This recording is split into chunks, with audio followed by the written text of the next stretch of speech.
विचारधारा रखना सही है और उस विचारधारा को सपोर्ट करना, सरकार बनाना भी सही है, लेकिन हर बात में अंधे बने रहना गलत है। हमें गलत को गलत और सही को सही बोलना पड़ेगा, तभी हम एक स्वच्छ और स्वस्थ माहौल में मिलजुल कर रह सकते हैं। मोदी जी को देश ने काफ़ी प्यार दिया और विश्वास जताया। आज भी लोगों का विश्वास मोदी जी पर है, लेकिन मोदी सरकार की गलती को नज़रअंदाज नहीं किया जा सकता है। मोदी जी ने जब नोटबंदी करवाई थी, उस वक्त भी मुकम्मल तैयारी नहीं थी, जिसकी वजह से देश की जनता को बहुत परेशानियों का सामना करना पड़ा था। कितने लोगों के रोजगार उजड़ गए थे। अभी जब पूरी दुनिया में कोरोना जैसी महामारी आई, तब भी मोदी सरकार की लचर व्यवस्था देखने को मिल रही है। सबसे पहले कोरोना महामारी चाइना और यूरोपियन कंट्री में आया।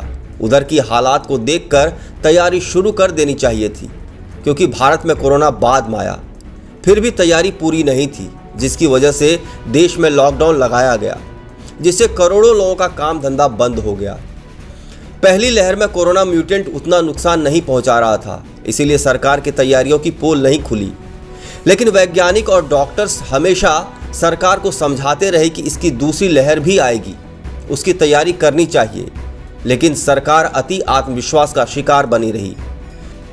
देश का स्वास्थ्य मंत्री एक डॉक्टर है, फिर भी दूसरी लहर के तांडव का अनुमान नहीं लगा सका। सरकार कोरोना पर जीत का जश्न मनाने में लगी थी और बिना सोचे समझे कोरोना वैक्सीन बाहर के देशों में भेज दिया। हर किसी को पता है कि कोरोना से बचने का सिर्फ एक ही तरीका है, सभी का वैक्सीनेशन हो।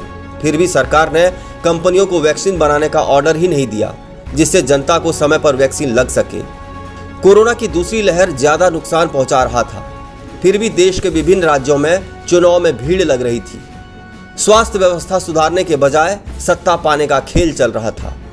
अभी तो कोरोना महामारी से लोग तबाह है, इसके बाद बेरोजगारी और भुखमरी भी दरवाजे पर खड़ी हो जाएगी और सरकार के लिए बड़ी चुनौती होगी। उसके लिए सरकार को अभी से कुछ सोचना होगा। मोदी जी पर लोगों का अटूट भरोसा है, लेकिन अब भरोसा टूट रहा है और उसके लिए मोदी सरकार ही जिम्मेदार है। जनता को भी समझना चाहिए कि देश में स्कूल, कॉलेज, हॉस्पिटल जैसी सुविधाओं की ज़्यादा ज़रूरत है, उस पर सबसे पहले काम हो। हम भावना में बहकर जात पात धर्म में पढ़कर सरकार चुन लेते हैं। हम सरकार चुनते हैं, उस पर भरोसा करते हैं, तो सवाल भी करना हमारा मौलिक अधिकार और कर्तव्य है। हम सरकार की गलतियों को नज़रअंदाज नहीं कर सकते। हमें सबसे पहले विकास और सिर्फ देश के विकास के बारे में सोचना चाहिए, जिससे कि हम और हमारी आने वाली पीढ़ी सुरक्षित रह सके, सही जिंदगी जी सके।